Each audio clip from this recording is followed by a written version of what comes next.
The alien woman hired the cheapest human guard. Then her rivals recognized his face. Why would her rivals recognize the face of the cheapest human guard she could hire? And what could that recognition mean for the alien woman who chose him? Hello, everyone, and welcome back to the channel. Before we begin, make sure you subscribe and turn on notifications so you never miss another journey into the unknown. Thank you for spending your time with us and for continuing to support the stories we share here. Your presence makes every adventure across distant worlds worth telling. Before the story begins, tell us in the comments, where in the world are you watching from, and what time is it there right now? Now settle in, imagine the stars beyond our world, and get ready. Let us begin the story. That is your security?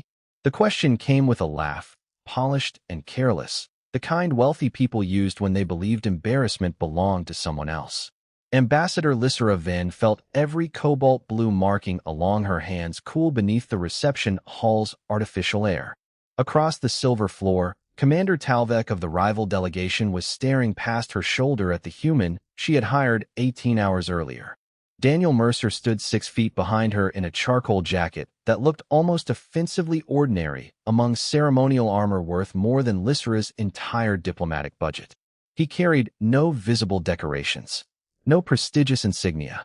Nothing about the 38-year-old white human suggested that anyone should remember him after leaving the room. Talvek's companions laughed with him. Your colony must be doing worse than we heard, he continued. Hiring Terrans by discount now. Lysera prepared an answer sharp enough to preserve dignity without starting another diplomatic complaint. Then Daniel turned his head. That was all. Talvek stopped laughing. The change was so immediate that Lysera forgot her reply. The commander's amber eyes narrowed. His attention moved across Daniel's short, dark hair, gray eyes, and weathered face as though comparing him against a memory he did not want confirmed. Mercer, Talvek said. Daniel released a quiet breath. Evening. One of Talvek's security officers looked over. Then another. Their amusement disappeared. Nobody reached for anything. Nobody needed to. They simply became still. The distance between the rival delegation and Daniel somehow increased by several feet without Lysera seeing anyone deliberately move. Talvek straightened his formal coat. Daniel Mercer? Still seems to be the name. Lysera turned toward her guard. Daniel looked exactly as unimpressive as he had that morning. Same inexpensive jacket. Same battered travel bag waiting in her suite. Same expression suggesting the universe had interrupted him halfway through a cup of coffee. You know him? She asked Talvek. The commander ignored the question. His gaze remained fixed on Daniel. I thought you left this work. I did. Then why are you here? Daniel glanced at Lysera. Employment. Talvek's eyes shifted toward her, and for the first time since negotiations began, Lysera saw something missing from them. Condescension.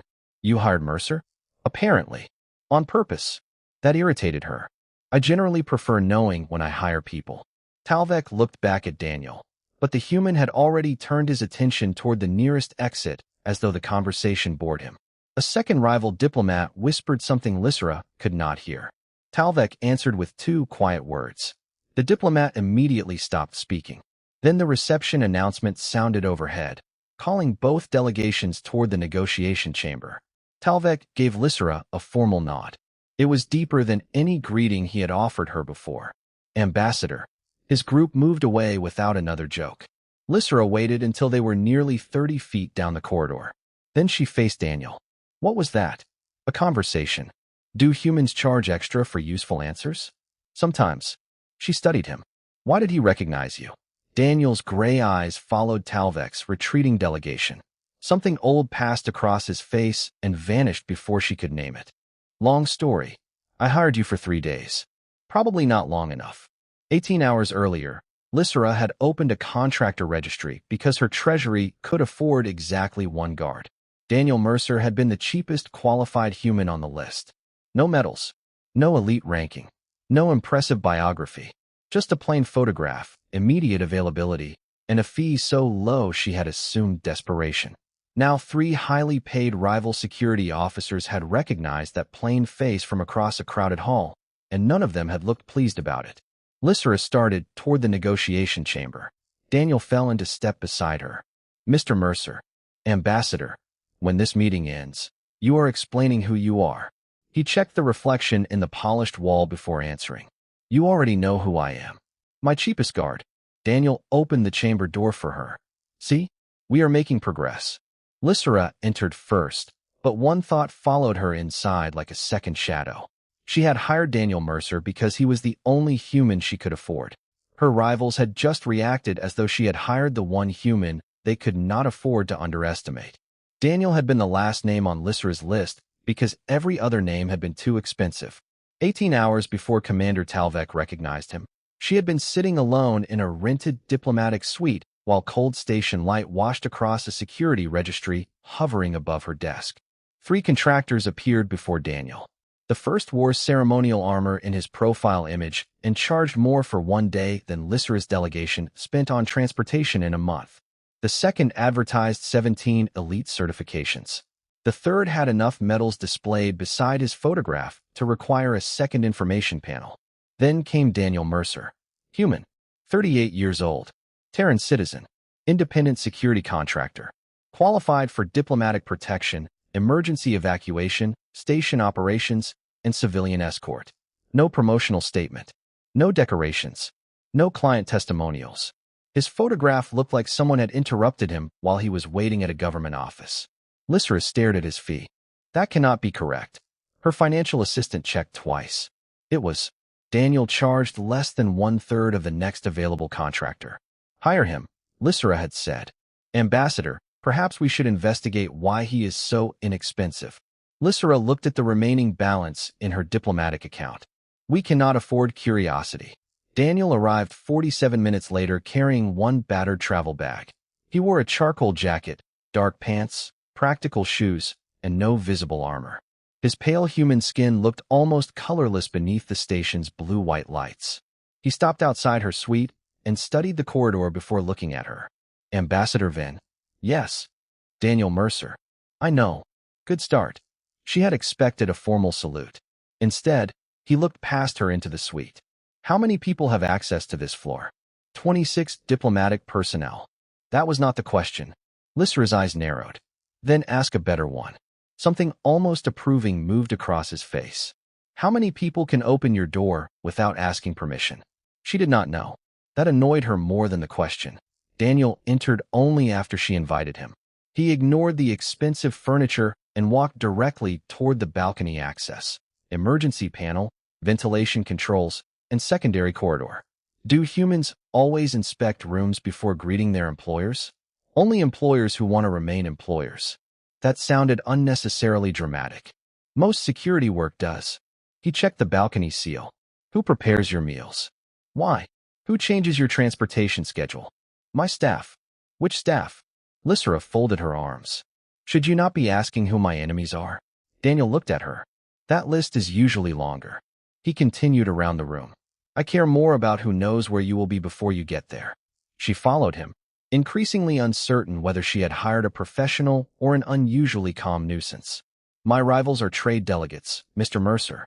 This is a commercial summit, not a battlefield. Good. You sound disappointed. I like boring jobs. He stopped beside the main door and examined its control panel. Boring people live longer. Over the next several hours, Daniel continued doing things that seemed unrelated to guarding anyone. He learned the names of Lysera's junior staff. He asked which elevators malfunctioned most often. He timed the walk from her suite to the conference hall. He noticed a service corridor her own aides had forgotten existed. At lunch, he waited until everyone else received food before taking anything himself. When Lysera offered him the chair beside her, he chose one near the door instead. You dislike comfortable furniture? She asked. I like seeing entrances. There are 3. 4. Daniel nodded toward a narrow maintenance panel 20 feet behind her. Lysera turned. That is not an entrance. It opens. She stared at him. You are exhausting. You have only paid for 3 days. That evening, while walking toward the reception, Lysera noticed something else. Daniel never hurried. Yet somehow he was always positioned between her and whatever changed around them. A crowded elevator opened, and he shifted without touching her. A service cart crossed their path, and he had already seen it. 2 unfamiliar staff members approached, and his eyes went first to their identification badges, then their hands, then their faces. Nothing happened. Daniel seemed happiest about that. By the time they reached the reception hall, Lysera had decided her cheapest contractor might at least be competent. Then Commander Talvek saw his face, stopped laughing, and called him Mercer. Now, sitting across the negotiation table, while Daniel stood quietly near the wall, Lysera remembered every empty space in his public profile. She had thought the registry contained nothing impressive because there was nothing impressive to include. Watching Talvek avoid looking directly at her human guard, she began considering another possibility. Perhaps Daniel Mercer's record was empty because someone had deliberately made it that way. Lysera learned something uncomfortable during the first hour of negotiations. Daniel Mercer could make people nervous without doing anything at all. He stood near the chamber wall with his hands relaxed at his sides, saying nothing while representatives argued over shipping rights, orbital tariffs, and access to the Kesari trade corridor. The room smelled faintly of mineral incense and recycled station air. Blue light from the planet below moved across the curved windows, flashing over Lysera's cobalt skin and Daniel's pale face whenever the station rotated. She tried to concentrate on the numbers floating above the negotiation table. Instead, she kept noticing Commander Talvek's security team noticing Daniel. They checked him whenever someone entered. They watched when he moved toward the water station. One officer quietly changed seats after realizing Daniel was standing behind him. Daniel seemed either unaware or completely uninterested. When the session paused, Lysera crossed the chamber toward him. "You are standing in the wrong place." Daniel glanced down at the floor. "Seems structurally sound. You were assigned the chair beside mine." "Bad angle." "For what?" "The door." Lysera followed his gaze.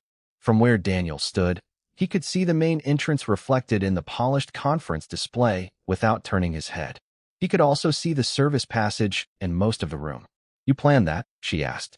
"I stood here." "That was not my question. I am beginning to notice that." She lowered her voice. "Talvek's people keep watching you. Security people watch things. They are not watching my other staff."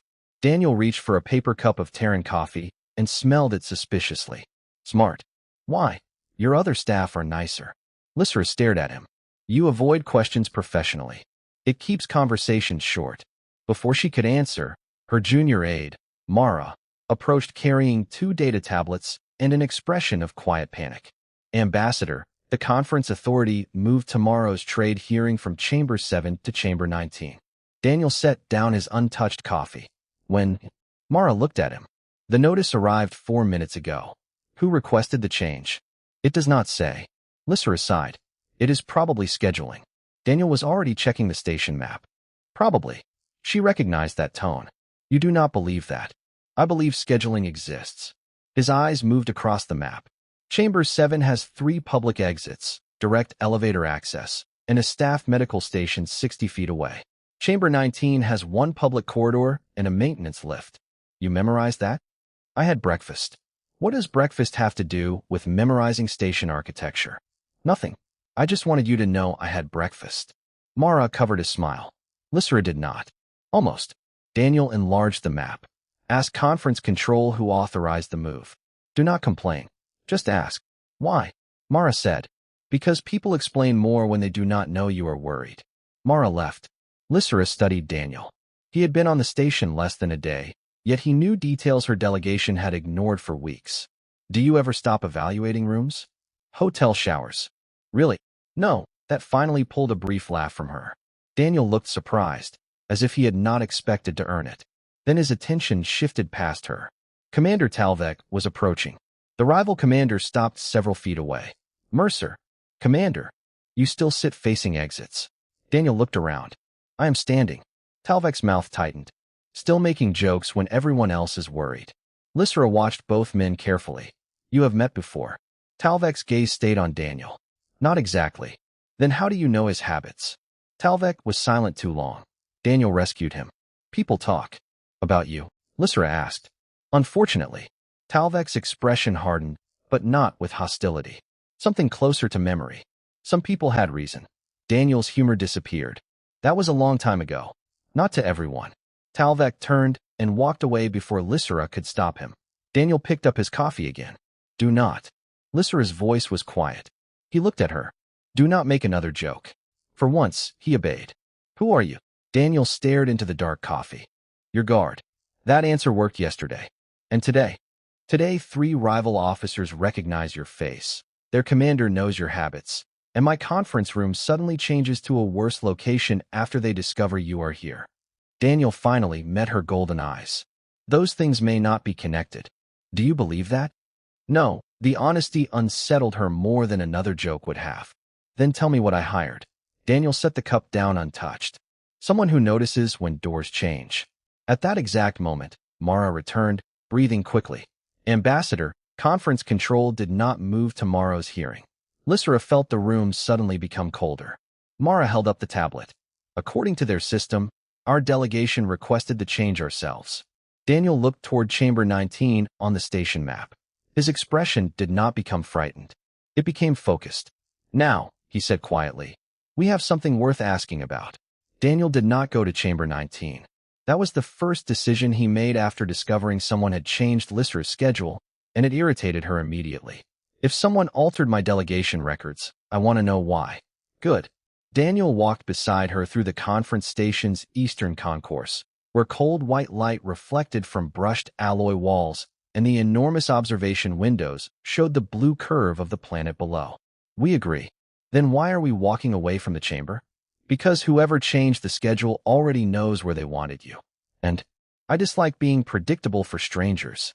Lysra gave him a sideways look. You are remarkably difficult for the cheapest person on my payroll. Budget services usually have limitations. Mara followed several steps behind them, checking access logs on her tablet. Daniel stopped beside a public information kiosk and studied the station map. Lysra had begun recognizing the pattern. He never stared at the obvious thing first. His eyes moved to reflections, service doors, ceiling indicators, the direction people were walking. What are you looking for? A better question. You could simply answer one occasionally. Daniel pointed toward the map. Chamber 19 sat at the end of a narrow conference wing. If the goal was to inconvenience you, there are easier ways. Delay your elevator. Misplace your credentials. Change your meeting time. So moving the hearing accomplishes something else. It changes who can reach you. Lysra looked at the map again. Chamber 7 opened onto the busiest section of the station. Chamber 19 was isolated behind administrative corridors. You think someone wants privacy? Maybe. For what? That is the question. Mara suddenly stopped. I found the authorization. Daniel turned. Whose account? Mine. Her cobalt face lost color around the eyes. The request was submitted using my credentials at 3:14 this morning. Lysra looked at her aide. Were you awake? No, Daniel's voice stayed calm. Where was your tablet? Charging in my quarters. Door locked. Yes. Anyone else authorized? No, Daniel nodded once. Then we do not accuse anyone yet. Lysra stared at him. Someone used my aide's identity to manipulate my schedule. Correct. And your response is patience? My response is not helping them learn what we know. There was something unsettling about the ease with which he separated anger from action. Lysra had spent years around security officers who demonstrated competence through uniforms, rank, and visible authority. Daniel demonstrated it by lowering his voice. They returned to the main concourse through a different route. He changed elevators twice. Lysra noticed. You are doing that deliberately. Doing what? Never mind. Excellent progress. She almost smiled. Then a familiar voice came from behind them. Ambassador Vin. Commander Talvek approached alone. His usual confidence had disappeared. He looked at Daniel first. May I speak with you privately? Lysra folded her arms. If this concerns tomorrow's hearing, you may speak now. Talvek hesitated. Daniel moved toward a nearby window, giving them distance while remaining close enough to observe. Talvek watched him go. You should replace your guard. Lysra's golden eyes narrowed. Yesterday you mocked me for hiring him. Today you want him dismissed. That is interesting. This is not a joke. Then explain. Talvek lowered his voice. Mercer attracts attention. From whom? People who remember him. You remember him. Talvek said nothing. Lysra stepped closer. What happened between you? Nothing. Then why did your entire security detail stop laughing when they saw his face? Talvek looked toward Daniel. The human stood 20 feet away, watching station traffic with the patience of someone pretending not to listen. Because some faces belong to stories you hope you never have to live through twice. Lysra felt a cold ripple move beneath her iridescent skin. What story? Talvek's expression tightened. Ask him about Helios Gate. Daniel turned before Lysra could respond. He had heard. For the first time since she hired him, his calm expression fractured. Not fear. Something quieter and heavier. Talvek saw it too. He never told you. No, of course he did not. Talvek stepped away. If he tells you to leave a room, Ambassador, leave first. Ask him why afterward. Then he disappeared into the crowd. Lysra waited until Daniel approached. Helios Gate. He looked toward the planet below. Not here. That is becoming your favorite answer. No. My favorite answer is coffee. Daniel. The use of his first name stopped the joke before it arrived. She studied his weathered human face. What happened there? Daniel was silent for several seconds. A lot of people needed to get home. And you? His gray eyes remained on the stars beyond the glass. I was already there. Lysra realized then that Talvek had not looked at Daniel like a rival remembering an enemy. He had looked at him like someone remembering the person who had been standing nearby on the worst day of his life. Lysra spent the next hour discovering that nobody wanted to explain Helios Gate. She began with the conference archive, searching from a private terminal in her suite, while Daniel stood near the window with a cup of coffee that smelled burned even by human standards.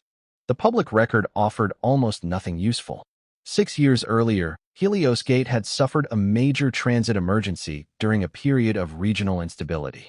Thousands of civilians and diplomatic personnel had been evacuated. Several governments had sealed portions of the operational record afterward. Daniel Mercer appeared nowhere. Convenient, Lysra said. Daniel took a sip. The coffee. Your absence. I have been standing 12 feet from you for 40 minutes. From the records. Less interesting place. She turned toward him. Talvek remembers you. His officers remember you. Your public history becomes strangely thin at exactly the period he mentioned. Do humans consider that coincidence? Humans consider almost everything coincidence until paperwork says otherwise. Lysra closed the archive. You are impossible. You mentioned that yesterday. Her communicator chimed before she could answer.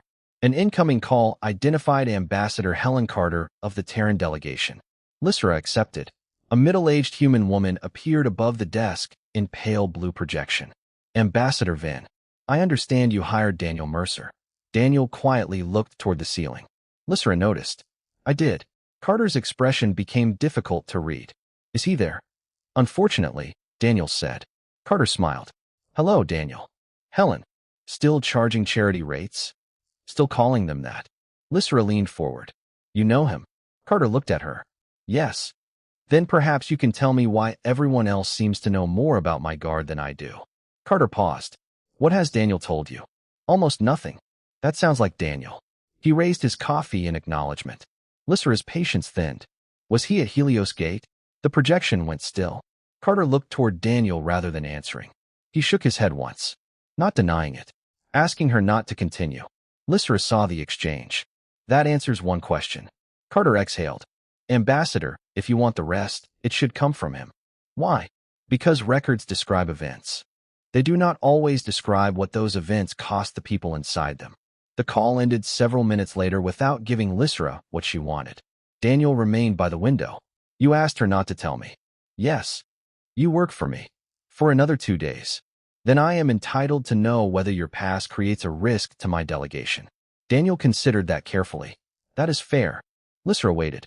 Helios Gate does not create a risk. How certain are you? Very. Then why does Talvek want me to replace you? Daniel's jaw tightened slightly. Because memory makes people irrational. Before Lysra could press him, an alarm sounded through the station. Not loud. 3 descending tones followed by a calm, automated announcement reporting an environmental systems fault in the Eastern Conference Wing. Daniel placed his coffee down immediately. Mara, meeting with the trade clerks, Lysra said. East Wing. She checked her communicator. Yes. Daniel was already at the door. The corridor outside filled with delegates moving toward marked evacuation routes. He did not push through them. He watched the overhead indicators, then guided Lysra toward a wider passage. Stay on my left. Where are we going? Assembly point. A group of rival staff appeared ahead, confused because an access door had failed to unlock. Talvek was not with them. Daniel stopped. That route is closed, Lysra said. I noticed. They are Talvek's people.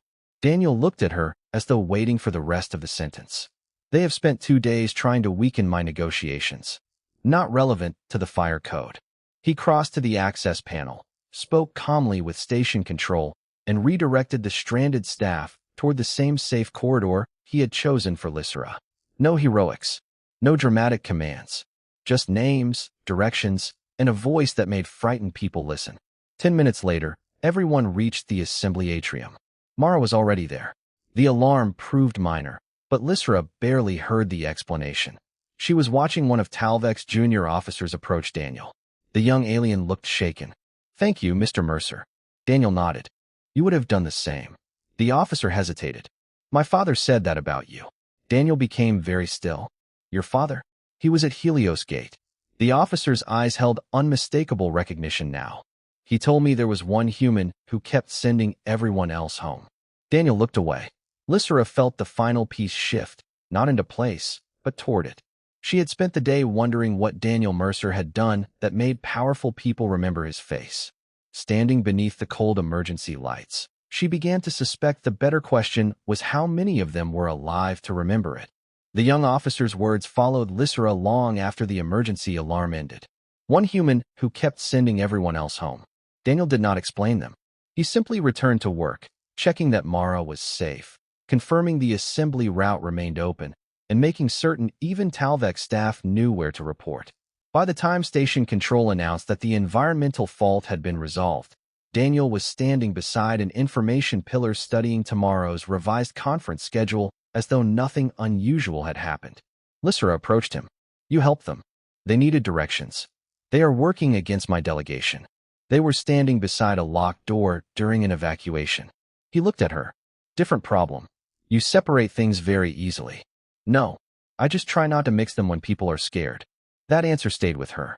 They returned to her suite through the western concourse, where artificial night had dimmed the overhead lights to a soft amber. Stars burned beyond the station windows. Daniel walked slightly ahead, never far enough to seem distant, never close enough to make her feel controlled. Lysera had begun noticing that distinction. "Why are you so cheap?" she asked suddenly. Daniel stopped. "That was abrupt. You dislike long introductions." "Fair." They resumed walking. "My rates are public." "That does not answer the question. It usually satisfies accounting departments." Helen Carter called them charity rates. Daniel's expression tightened. "Helen talks too much." "I checked the registry again." Lysera watched him carefully. 3 corporations offered you contracts this year. One offered nearly 20 times what I am paying." Daniel said nothing. "You refused all 3. "Yes." "Why?" "Did not like the work." One contract involved protecting corporate executives during trade negotiations. "That is almost exactly what you are doing for me." "Not exactly." "What is different?" They reached an observation alcove overlooking the planet. Daniel stopped beside the glass. Blue-white clouds turned thousands of miles below them, silent and enormous. Those executives had options. Lysera waited. "And I did not." "You hired the cheapest qualified guard on the registry 18 hours before negotiations." "That obvious?" "You asked whether meals were included in my fee." Lysera felt warmth rise beneath the iridescent markings along her cheeks. "My colony has limited resources." "I know." "You knew before accepting?" "I read the contract." "Then why take it?" Daniel looked through the glass. "People with 20 times your money usually have 20 options." The station's ventilation hummed softly behind them. Lysera studied his profile. "So you lower your price for clients who cannot afford you?" "Sometimes." "That is terrible business." "I have been told." "Repeatedly, I assume." "Mostly by accountants." She almost smiled, but another thought stopped her. Helios Gate. Daniel's eyes remained on the planet. "You are persistent. You are evasive." "Also been told." Were those people out of options too? The humor left him. For several seconds, only the vibration of the station engines filled the alcove. "Yes," he finally said. "How many?" Daniel did not answer. Lysera understood that pushing harder would close the door completely. So she asked something else. "Why does Talvek remember you?" Daniel looked at her then. "Because he was there." "As a commander?" "No, what was he?" Daniel's voice softened. "Young." That single word changed the image in Lysera's mind. Talvek had spoken about Helios Gate with the weight of someone remembering helplessness, not defeat. "Did you protect him?" "I helped a lot of people get where they needed to go." "You make everything sound ordinary." Most important things look ordinary while you are doing them. Lysra stared at him. And afterward? Afterward what? Did they honor you? Daniel gave a quiet laugh, without humor. Ambassador, I was trying to get people on to transport ships. Nobody was thinking about statues. That was not my question. I know.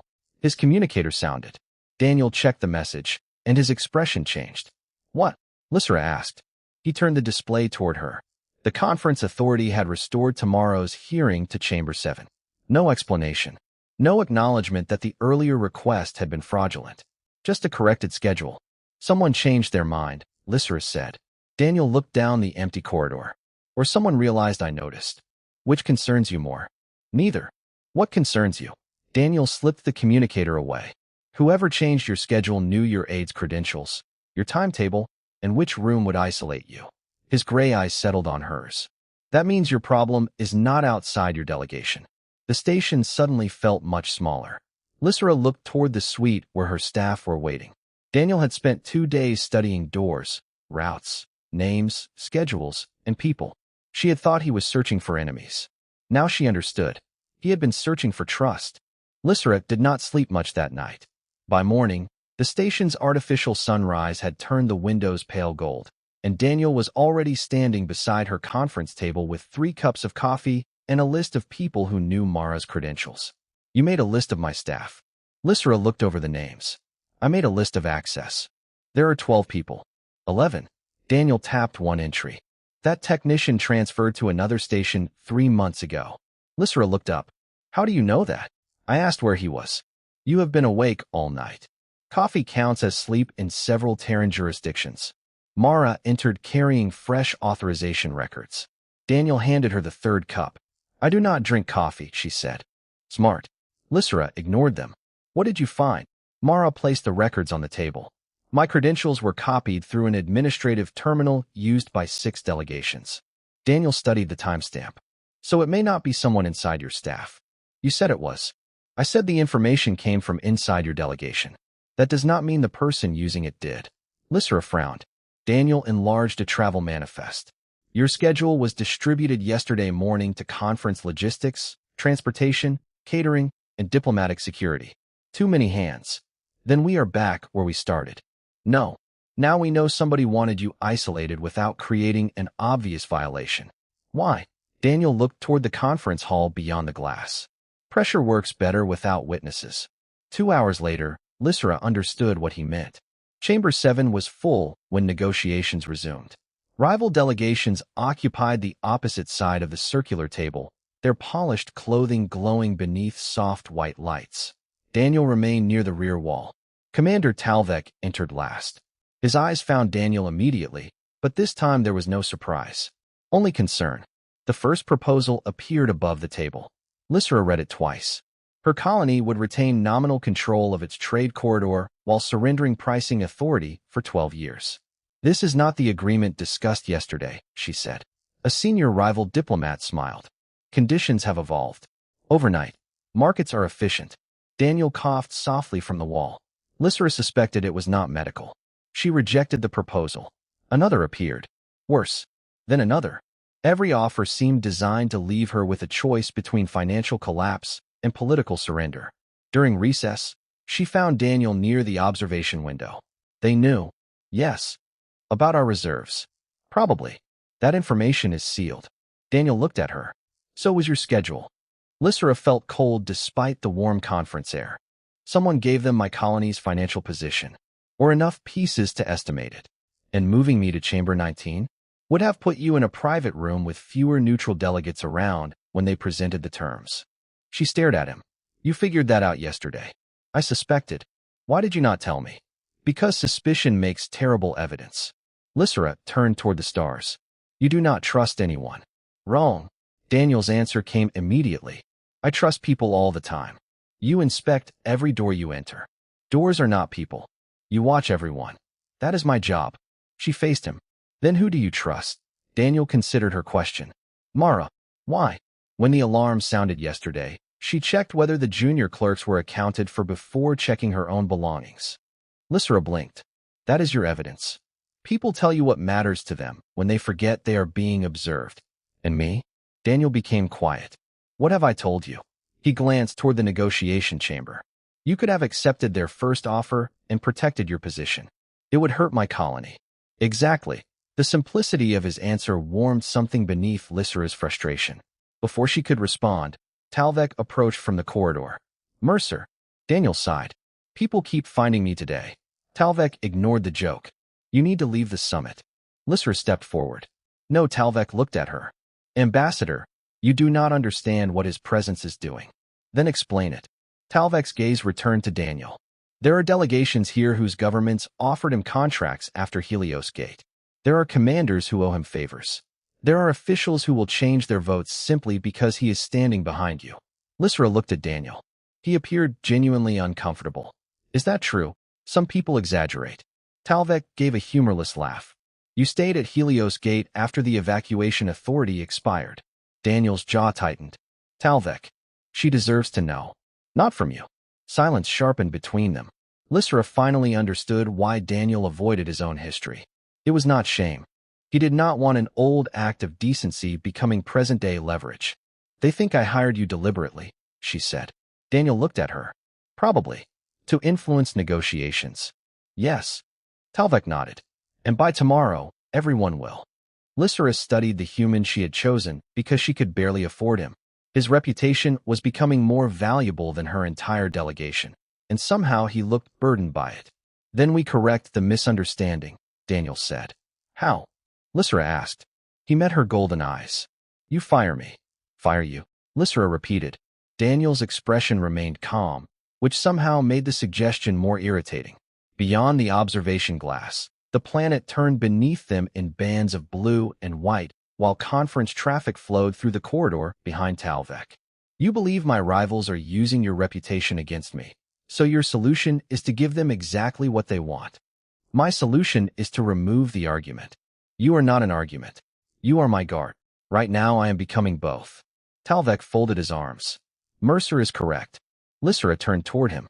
I do not remember inviting you into this decision. You did not. Excellent.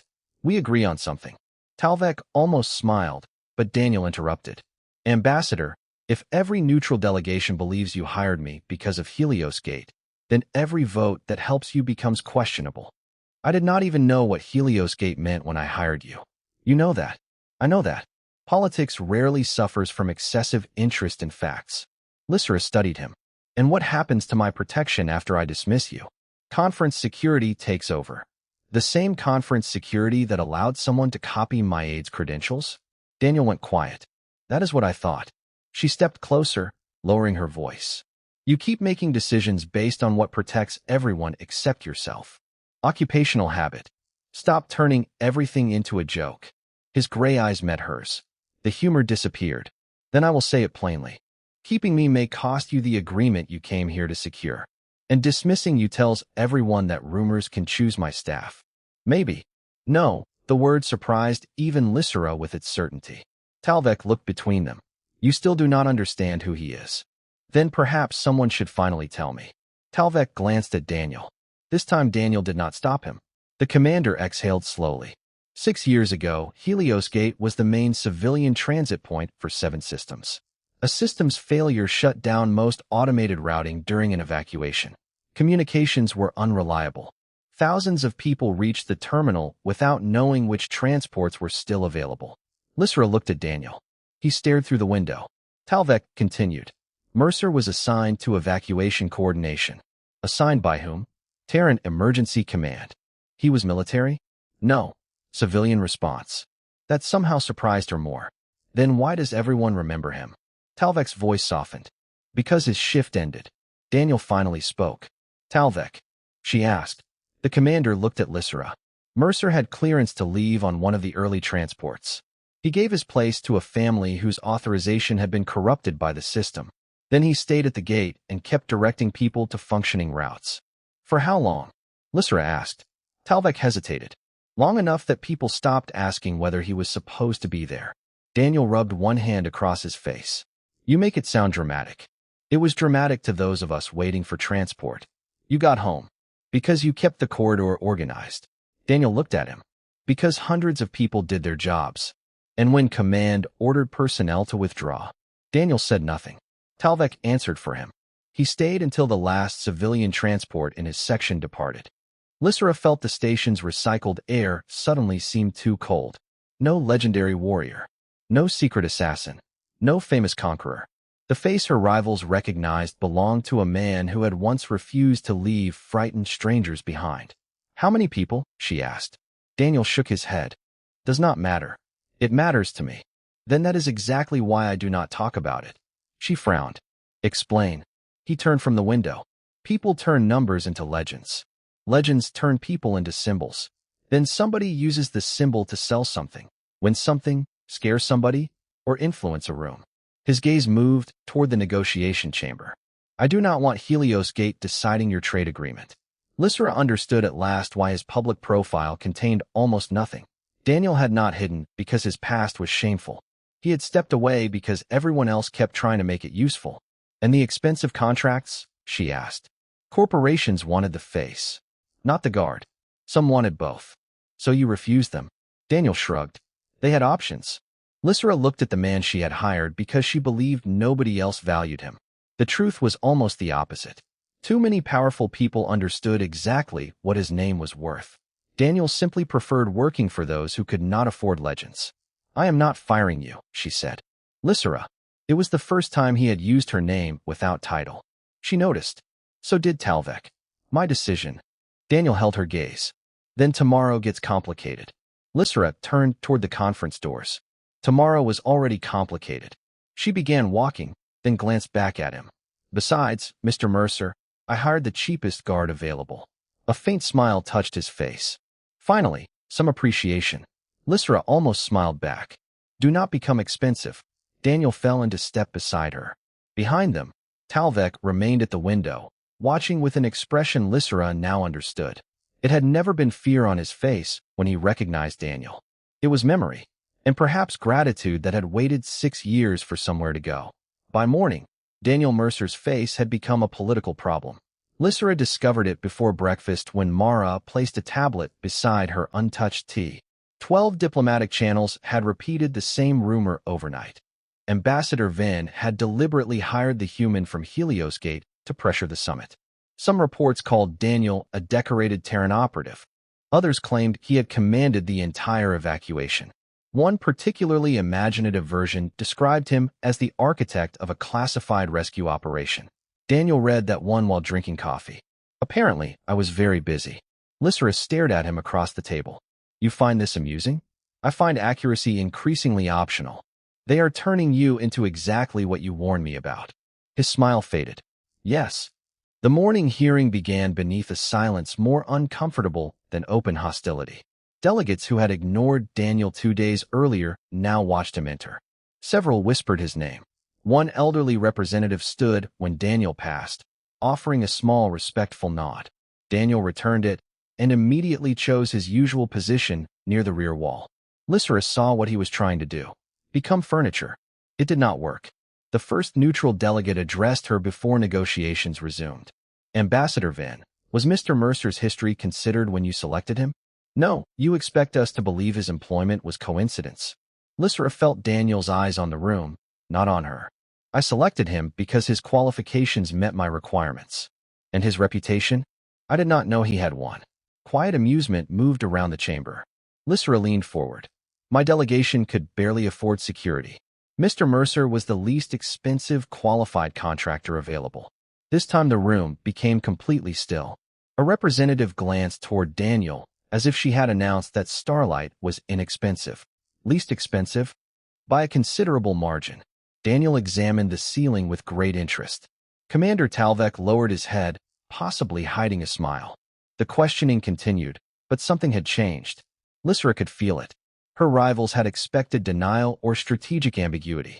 Instead, she had given them the embarrassing truth. She had hired Daniel because she was nearly broke. During recess, she found him alone near a service window overlooking the docking ring. "You could have warned me people would laugh." They stopped. Eventually. Strong recovery. Lysra folded her arms. "Why did you never correct the Helios Gate stories?" Daniel watched a transport drift beyond the glass. "I tried." "What happened?" "People prefer stories with one person in the middle. Easier to remember." Was Talvek wrong about what you did? Daniel took a slow breath. No, it was the first direct answer he had given her. Then tell me. His gray eyes remained on the stars. The routing system failed. People were scared. Some transport assignments stopped matching passenger records. Families were being separated because computers insisted the wrong people belonged on the wrong ships. And you stayed. A lot of us stayed. You had permission to leave. Yes. Why did you not? Daniel looked at her as though the answer should have been obvious. There were still people in line. Lysra said nothing. No grand philosophy followed. No declaration about courage. Just that. There were still people in line. Talvek was one of them, she asked. He was 19. He said he was young. Terrified kid pretending not to be. You remember him? I remember most faces from that corridor. Lysra glanced toward the conference chamber. And they remember yours. That is the unfortunate part. Why unfortunate? Daniel finally turned toward her. Because they remember one human standing near a gate. They forget the mechanics keeping transports running, the medical teams carrying oxygen, the clerks rewriting passenger lists by hand, the pilots making extra trips. His voice stayed quiet. Nobody does something like that alone. Lysra understood why admiration made him uncomfortable. It simplified a moment he remembered as thousands of ordinary choices.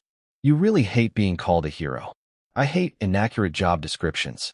A station attendant approached with a message for Lysra. The rival coalition had submitted a formal complaint requesting Daniel's removal from all negotiation areas, claiming his presence constituted psychological influence. Lysra read it twice. They are afraid of your reputation.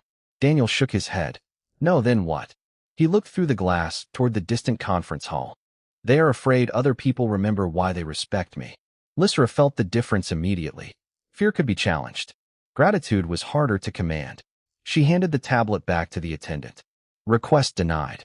Daniel looked at her. You should consider it. I have. That was fast. I learned from my guard. She started toward the chamber. Observe first. Decide second. Daniel followed. I may regret teaching you things. Probably. As the doors opened, Lysra saw Talvek already standing beside the neutral delegations. He was speaking quietly to 3 representatives who had been at Helios Gate. When they saw Daniel, none looked frightened. One placed a hand over his heart. Another bowed his head. The third simply smiled. Daniel stopped walking. For the first time, Lysra saw him without an answer. And she realized the real danger to her rivals was never that Daniel Mercer could intimidate the room. It was that half the room remembered a day when he had asked for nothing and stayed anyway. The complaint against Daniel disappeared from the official agenda before anyone voted on it. But Lysra knew that did not mean the problem had vanished. It had simply changed shape. By midday, the rival coalition stopped questioning her guard and began questioning her judgment. Every proposal arrived wrapped in polite language and quiet pressure. Accept their terms, and her colony would keep enough trade access to survive. Refuse, and several major shipping partners might reconsider future routes. Daniel stood near the rear wall, silent as ever, while Lysra studied the glowing figures above the table. Ambassador Van, the coalition chair said, this offer expires at the end of today's session. Lysra looked at the numbers. They were better than yesterday, and still unacceptable. Then it expires. A murmur moved around the chamber. Daniel did not react, but she noticed the smallest shift in his posture. Approval, perhaps, or readiness. The coalition chair leaned forward. Your colony does not have the reserves for prolonged negotiations. There it was. Confirmation. Information about her finances had reached them. Lysra felt anger rise beneath her cobalt skin, but Daniel had taught her something useful. Anger could wait. Observation came first. Interesting, she said. My reserves were never disclosed to this summit. The chair's expression remained smooth. Markets make estimates. Apparently very specific ones. Across the table, Talvek looked down. Not guilt. Discomfort. Lysra followed his gaze toward a junior coalition administrator seated beside the records terminal. The administrator had been present during yesterday's scheduled dispute. Daniel noticed her looking. His eyes moved once toward the same official. Nothing more. During recess, Lysra found Daniel beside a quiet service corridor. You saw him? Yes. The administrator? Yes. You think he leaked my information? I think he keeps checking whether anyone is watching him before opening his tablet. That is enough for you. Enough to notice. Not enough to accuse. Lysra exhaled. You are infuriatingly consistent. Cheaper than being consistently wrong. Mara joined them moments later with access records. The administrator's terminal had been used to retrieve catering schedules, transportation manifests, and financial briefing attachments distributed to conference staff. Nothing directly proved misconduct, but the pattern was clear enough to explain how fragments of Lysra's private position had been assembled. We can report him, Mara said. Daniel shook his head. Not yet. Lysra looked at him. Why? Because removing one clerk does not change the negotiation. Then what does? Daniel looked through the open doorway toward the chamber. Taking away the leverage. My colony cannot manufacture money overnight. No, but they are assuming you have nowhere else to go. Lysra frowned. Daniel continued. Yesterday, 3 neutral delegations spoke to Talvek after recognizing me. 2 represent shipping networks outside the coalition. You want me to use your reputation? His face tightened.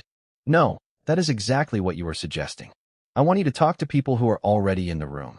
What they think of me is irrelevant. It is not irrelevant to them. Then make it irrelevant. Lysra understood.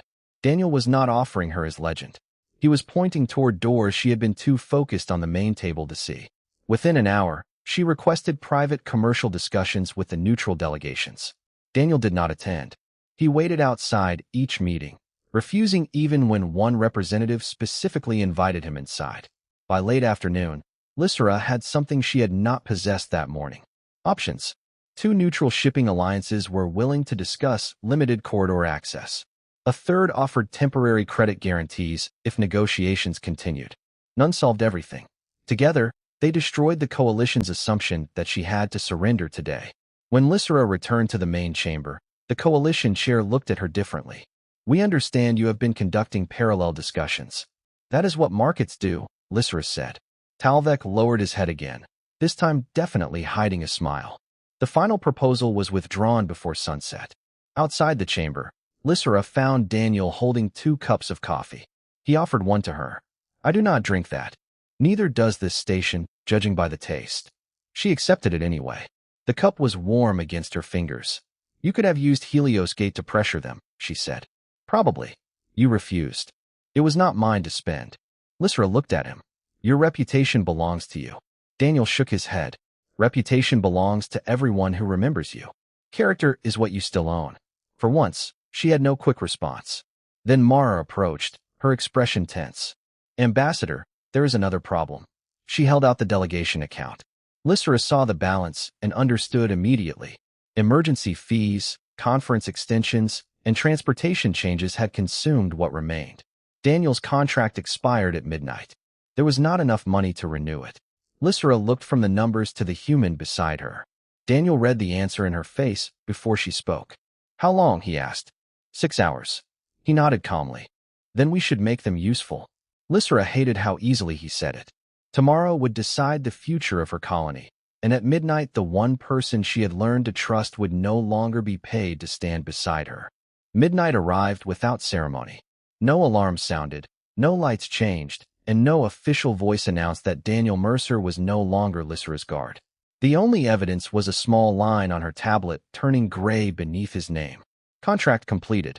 Lysra stared at it from the conference table while the station's artificial night pressed darkness against the windows. Daniel stood near the door packing his communicator and temporary security badge into the battered travel bag he had carried when they first met. You could pretend not to notice the time, she said. Terrible habit for security work. I can transfer part of tomorrow's delegation budget. Then Mara cannot pay the conference extension. I could delay our transport. Then your staff sleeps in the terminal.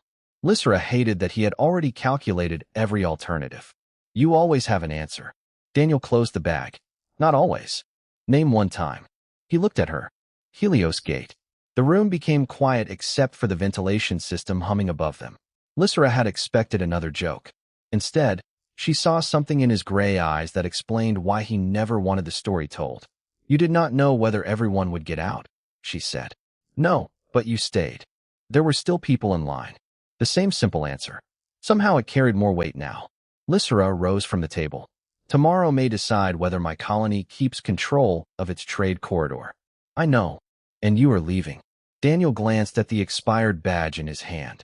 My contract is finished. The words hurt more than they should have. She reminded herself that 3 days ago he had been a stranger selected because of a number on a registry. Then I suppose this is goodbye. Daniel held out the badge. Lysra took it. The small metal surface was still warm from his hand. You were worth more than I paid you, she said. Do not tell the registry. I am serious. So am I. They might raise my rates. A reluctant smile touched her face and disappeared. Thank you, Daniel. He nodded. Get some sleep, Lysra. Then he walked out. The door sealed behind him with a soft mechanical click. For the first time since the summit began, the room felt too large. Morning came 5 hours later. Lysra, dressed in her dark ceremonial coat, reviewed the final proposals and prepared to enter the negotiation chamber without him. Mara met her in the corridor. Conference security assigned us 2 officers. Lysra looked at the unfamiliar guards waiting near the elevator. Both wore immaculate armor. Both probably cost more per hour than Daniel. Neither made her feel safer. They descended toward Chamber 7. When the elevator opened, the corridor beyond was crowded with delegates preparing for the final session. Lysra stepped out, then stopped. Daniel was standing beside the chamber doors. Same charcoal jacket. Same practical shoes. Same battered travel bag resting against the wall. No security badge. No official insignia. He held a paper cup of coffee and looked mildly disappointed by it. Lysra stared at him. Your contract ended. Yes. At midnight. I own a clock. Then why are you here? Daniel took a sip and grimaced. Still terrible. Daniel. He lowered the cup. You said tomorrow you stand alone. Lysra remembered saying something close to that the night before, though she had tried not to make it sound like fear.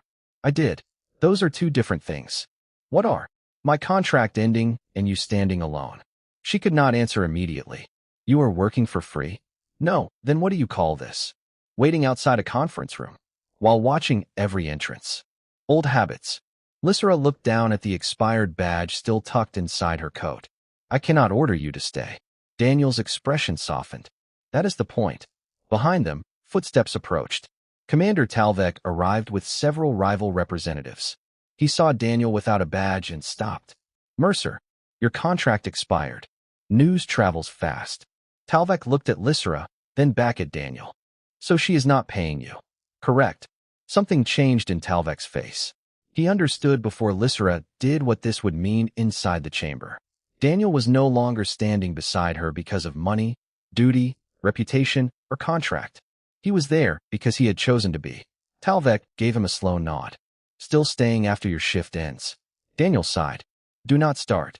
Talvek almost smiled. Then the chamber doors opened. Lysra stepped forward, but Daniel remained outside. You are not coming in, she asked. Today needs to be your argument, not my face. She studied him for a moment, then nodded. Stay close.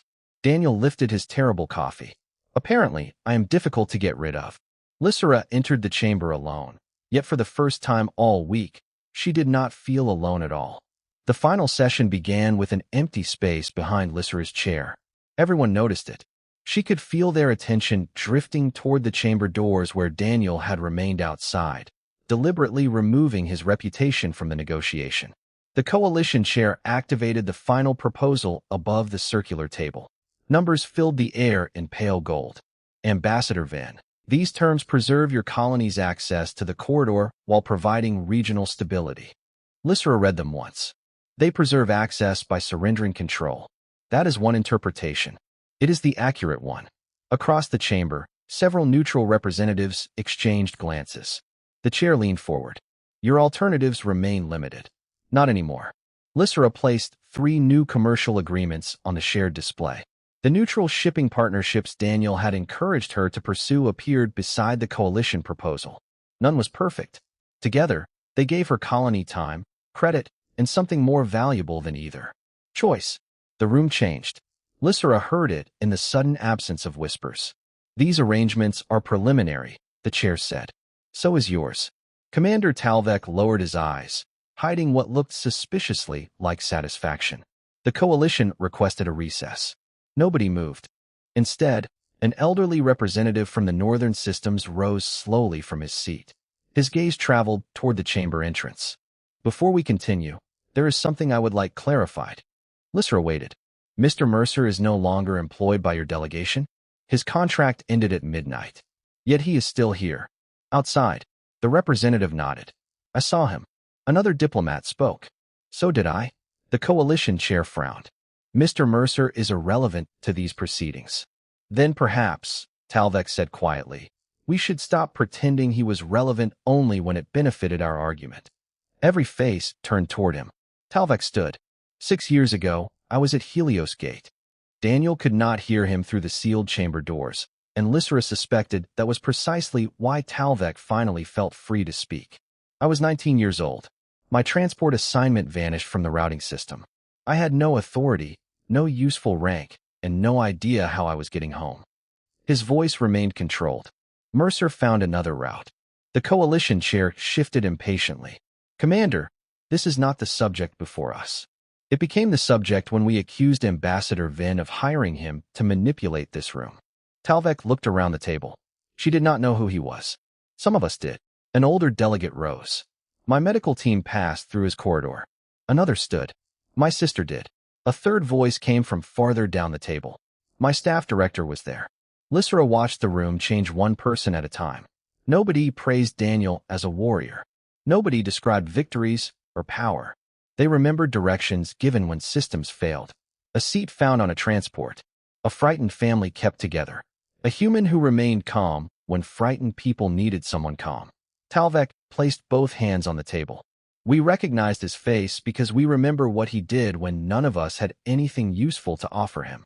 Silence followed. And today, Talvek continued. His contract ended. He stayed anyway. The coalition chair's expression tightened. Sentiment should not determine trade policy. Lysra finally spoke. Agreed. Everyone looked toward her. That is exactly what Daniel would say. She stood, cobalt skin catching the golden light of the displays. So do not vote for me because you remember him. Do not reject my rivals because you dislike their methods. Read the terms. Decide whether a small colony should surrender 12 years of economic control simply because larger powers discovered it had fewer options. The elderly representative looked at the competing agreements. That seems reasonable. One by one, neutral delegates requested revisions to the coalition proposal. Shipping guarantees were added. Pricing authority was returned to Lysra's government. The 12-year restriction became 3 years of voluntary review. By the time the final document appeared, the agreement no longer resembled the ultimatum presented that morning. Lysra signed last. When the chamber doors opened, Daniel was sitting on a bench outside with his travel bag at his feet and an empty coffee cup beside him. He stood when he saw her. How bad? Terrible. His eyebrows rose. We kept the corridor. Daniel smiled. Not the dry half-smile he used to hide discomfort. A real one. Good. Delegates began filing past them. The elderly representative stopped before Daniel and simply nodded. Another did the same. Then another. Daniel looked increasingly uncomfortable. What happened in there? He asked. Lysra stepped beside him. People remembered. His smile vanished. Lysra, relax. I told them not to make decisions because of you. Did they listen? Eventually. Talvek emerged last. He stopped before Daniel. For several seconds neither man spoke. Then Talvek said, I finally paid an old debt. Daniel shook his head. There was no debt. I know. Talvek smiled faintly. That is why it lasted 6 years. He walked away. Daniel watched him disappear into the crowd. Lysra saw something quiet settle across the human's face. Not pride. Relief. Perhaps acceptance that gratitude could not always be refused simply because it had never been requested. She touched the expired security badge inside her coat. I still cannot pay you. Daniel picked up his battered bag. Good. Good. Means you cannot fire me twice. Lysra laughed, the sound echoing softly through the silver corridor. Then they began walking toward the docking ring together, while behind them a room full of powerful people reconsidered what influence actually meant.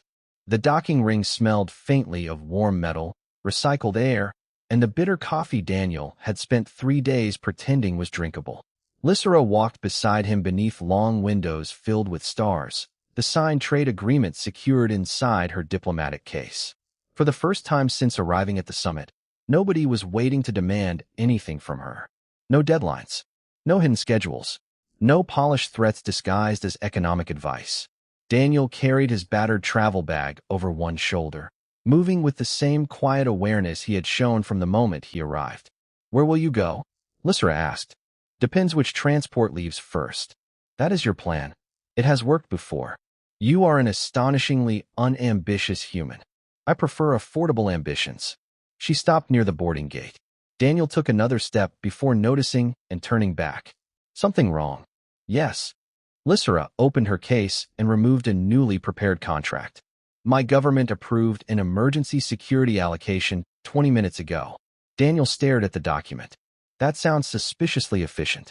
I may have described our security needs with enthusiasm. Should I be worried? Probably." She handed him the contract. His gray eyes moved to the payment figure. Then he looked at her. "No," Lysra blinked. "No. Too much." "Daniel, that is the standard rate for someone with your qualifications." "Exactly. Terrible precedent. You cannot possibly be arguing for less money." "I can. Watch." He touched the display and reduced the figure. Lysra stared at the new amount. "You removed a zero." It looked lonely. "Put it back." "No. I am your employer." "Not currently." She narrowed her golden eyes. "You are enjoying this." "A little." Lysra took the contract from him and restored half the amount he had removed. Daniel studied it. "Still hot. Consider the difference compensation for your personality." "That seems fair." He signed. Lysra expected satisfaction. Instead, what she felt was something quieter. Relief, perhaps, though she no longer needed a guard merely because rivals might manipulate schedules or pressure negotiations. Somewhere during those 3 days, Daniel had become the person she trusted to notice the door everyone else forgot. They continued toward the boarding gate. Several delegates waited nearby. Conversations softened when Daniel approached, but not with the uneasy silence of the first reception. An elderly diplomat recognized him and nodded. Daniel nodded back. A station technician smiled at him. He returned the smile. "Nobody asked about Helios Gate." "Nobody needed to." "Does it still bother you?" Lysra asked. "What?" "Being remembered." Daniel looked through the glass toward a transport drifting against the stars. "Sometimes." "Why?" "Memory edits things." "Meaning?" "People remember the person standing where they needed someone. They forget everyone else who made it possible for that person to stand there." Lysra considered that. "Perhaps they remember you because you remained visible." "Maybe. Or because staying was a choice." Daniel became quiet. Lysra continued before he could dismiss it. "You could have left Helios Gate. You stayed. Your contract ended here. You stayed again. You needed help." "That is precisely my point." Daniel looked at her with the expression of a man searching for an escape route from a compliment. She smiled. "There is no convenient exit from this conversation." "I noticed." Their boarding announcement sounded. As they approached the gate, Mara hurried toward them carrying a message tablet. "Ambassador, the Northern Shipping Alliance has confirmed the first corridor transit under the new agreement." Lysra looked at the departure time. Tomorrow morning. Her colony would keep its route. Workers would keep their contracts. Families who depended on the corridor would never know how close distant people in a silver room had come to deciding their future for them. "Good," Lysra whispered. Daniel looked at her rather than the tablet. "Worth the trip? Ask me after I sleep for 12 hours. "Excellent diplomatic answer." Mara noticed the contract in Daniel's hand. "You rehired him?" "Against my financial judgment." "At what rate?" Daniel answered first. "Classified." Lysra laughed. They passed through the gate together. Behind them, the station continued its endless rotation, carrying diplomats, merchants, workers, and strangers toward places they hoped to reach. Daniel paused once at the final window. Starlight reflected faintly across his face.